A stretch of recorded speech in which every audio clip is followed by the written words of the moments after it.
On December 13, 2017, an ATR-42 aircraft operated by Westwind Aviation departed Fond du Lac Airport, Saskatchewan, bound for Stony Rapids, Saskatchewan. Immediately after takeoff, control of the aircraft was lost and it crashed. Portions of the wings and fuselage collapsed into the survivable space, and all 22 passengers and 3 crew on board were injured, 9 of them seriously. 1 passenger died days later. TSB investigators quickly learned that icing played a significant role in the accident. Well before the accident, during the descent towards Fond du Lac, the aircraft encountered atmospheric icing conditions, meaning ice was forming on the plane. The flight crew activated both the anti-icing and de-icing systems, but some ice remained on the aircraft. However, the crew did not notice any handling abnormalities and landed without incident. During the 45 minutes on the ground, icing conditions continued to be present, and additional ice formed on the plane. After carrying out a pre-flight inspection, the first officer notified the captain of the presence of some ice on critical surfaces, but there was no action taken. Any accumulation of ice or frost disrupts the way the air flows over and around an aircraft's critical surfaces. This can result in reduced lift, increased drag, or difficulties in controlling an aircraft. In this case, increasing drag by 58% and decreasing the aircraft's lift by 25% during takeoff. So why wouldn't you de-ice an aircraft? First, you have to know the ice is there. In this case, neither of the 2 available ladders was tall enough to inspect an aircraft of that size. So the first officer's ice inspection consisted of a ground level walk around, then looking at the left wing from the top of the stairs at the left entry door, without a flashlight, at night, on a dimly lit apron. He could see some ice, but was not aware of the full extent. Second, even if the flight crew wanted to do a proper de-icing, they couldn't. Their company only provided a small handheld spray system that wasn't big enough to clean this aircraft. Should that have been concerning?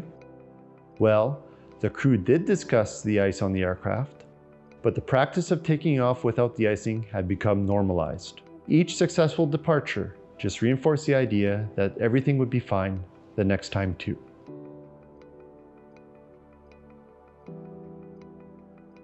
The goal of a safety management system, or SMS, is to help find hazards and implement mitigation measures before they lead to an accident. In this case, icing at Fond du Lac was already a known issue, and the lack of sufficient de-icing equipment had been pointed out previously within the company. Internally, there was even an informal solution to not fly into that airport when icing conditions are expected. And yet, the company SMS had no formal measures in place to mitigate this known risk. Between 2010 and 2013, Transport Canada had identified several concerns with Westwind's safety management system. Despite this, Transport Canada decreased its surveillance of the company to a full inspection only every 4 years. When a detailed inspection did take place, in 2016, it found systemic failures with the company's SMS. Rather than choose the most severe option and issue an immediate notice of suspension, Transport Canada selected a more moderate course of corrective action, something known as enhanced monitoring. The TSB found no record of a formal plan to carry out this enhanced monitoring. There were no clearly defined roles and responsibilities, no timelines, or even a definition of what a return to compliance would look like. This inconsistent, open-ended and ad hoc approach by Transport Canada to its own policies resulted in inefficient oversight and likely contributed to unsafe conditions persisting for an extended period of almost 12 months before the accident.